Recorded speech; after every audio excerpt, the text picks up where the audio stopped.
Hi, good afternoon, class. Yes, this is Thursday class. Okay, and I think I'll just start off with a bit of explanation on the assignments that I've posted up. Actually, the assignments that I've posted up is not the correct one. Um, is actually uh, the thing is it actually has time, cost, quality. Unfortunately, I don't know why, during the saving of the assignments and all that, is actually it went a bit awry actually. So I have to update the files. But anyway, since I've already posted it for about a week already, sorry, I've been posted out for about a few days already. I do not want to take it down. Okay, so I'll just stick to this, and so I guess you guys just got a bit lucky because the scope of work just got smaller.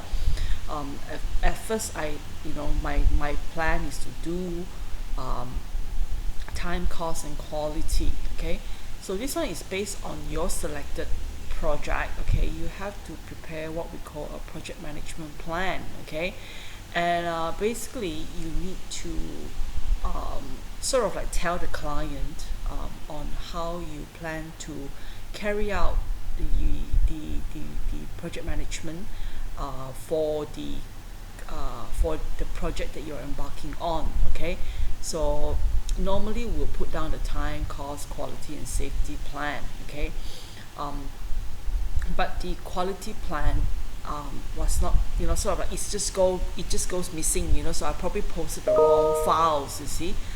Unfortunately for me, but fortunately for you. Okay, and this sort of project plan is usually to tell the client how you plan to run the project for them, and usually it's a fair bit of plans. Okay, plans involved to show them, but then when the actual time comes to actually monitor, you will improve on the plan, and then submit the plan, and the plan will be worked out between the contractors as well, and in order to be more complete, you see, for the running of the project. But at the beginning of the project, when the design is completed, you can submit this, what we call a project management plan, if they require you to do so. I think a lot of big clients, like the mega projects, they do require things like this. Okay, and so basically what you need to do is you need to select a site. I've mentioned that you can use your IDP site, and which is fine. If you do this for IDP, then it will be a lot easier. It will be a lot easier for everybody, for later on, that you don't have to redo it. You just have to build on it and improve on it and make it even more detailed, and that will actually save you like maybe 30 to 40% of the work, you see. So but anyway, if we do the quality, is even better, but since I did not put it up, so I do not want to add it in now, you see. So yeah, so it's okay, we just stick to time and cost, and I think that is quite a fair bit of work involved already. Okay, so what you do is it's actually similar to the one that you did in your assignment 1. So this is a group project, that one is assignment 1, so you do it in a group of 4 to 5, maximum 5. And what you need to do is you need to talk about the project, describe the project, where the project site are, and the layout of the project, and how many houses involved, etc., etc. And then so this one is, you need to do a very good write up on the project description, because the project description will be given some some marks, 10% to be more precise. Okay, and then after that, you need to list down your major work activities. So you need to construct your work breakdown structure, like what you've done in assignment 1 and in many circumstances by now. Okay, and then after that, you need to do from your management WBS. Your management plan will proceed to do resources planning. So resources planning will be like a chapter 3 kind of thing, like a 3 point something. And then this one here, you will properly list it out, your material,